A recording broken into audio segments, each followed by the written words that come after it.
Breaking చూస్తున్నాం. ఢిల్లీలో భూకంపం సంభవించింది. దేశ రాజధానితో పాటు పలు ప్రాంతాల్లో భారీ ప్రకంపనలు వచ్చాయి. భూకంప తీవ్రత రెక్టర్ స్కేలుపై 6.0గా నమోదైంది. జమ్మూ కాశ్మీర్, ఇస్లామాబాద్లోని భూమి కంపించింది.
ఢిల్లీలో భూకంపం సంభవించింది. దేశ రాజధానితో పాటు పలు ప్రాంతాల్లో భారీ ప్రకంపనలు వచ్చాయి. భూకంప తీవ్రత రెక్టర్ స్కేలుపై 6.0గా నమోదైనట్లుగా తెలుస్తోంది. దీనికి సంబంధించి మరింత సమాచారం మా ప్రతినిధి మానస్ అందిస్తారు.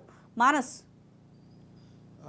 ఢిల్లీలో భారీ భూకంపం అయితే సంభవించిందని తెలుస్తుంది. మనకి 6.3గా అంటే రెక్టర్ స్కేల్పై 6.3 లెవెల్లో మ్యాగ్నిట్యూడ్లో భూకంపం సంభవించిందని అయితే వార్తలు వస్తున్నాయి. అయితే మరి ముఖ్యంగా చూసుకున్నట్టయితే ఢిల్లీతో పాటు పంజాబ్, చండీగఢ్ అండ్ జమ్మూ కాశ్మీర్లోని పూంచ్ జిల్లాలో కూడా పలు ప్రాంతాల్లో భూమి అయితే కంపించిందని వార్తలు అయితే వస్తున్నాయి.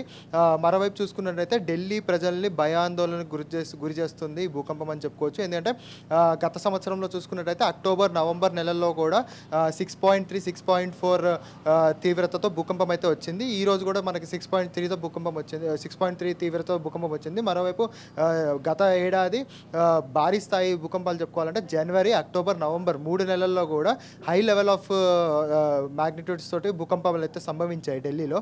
సో అదే లెవెల్లో మళ్ళీ ఇప్పుడు అంటే గడిచిన 4 నెలల్లోనే ఇది 3వ భూకంపంగా మనం పరిగణించుకోవచ్చు. సో భూకంపం సంభవించగానే జనాలు అయితే రోడ్ల మీద పరుగులు తీశారు కానీ అయితే మనకు అయితే వార్తలు వస్తున్నాయి. Right, thank you Manas.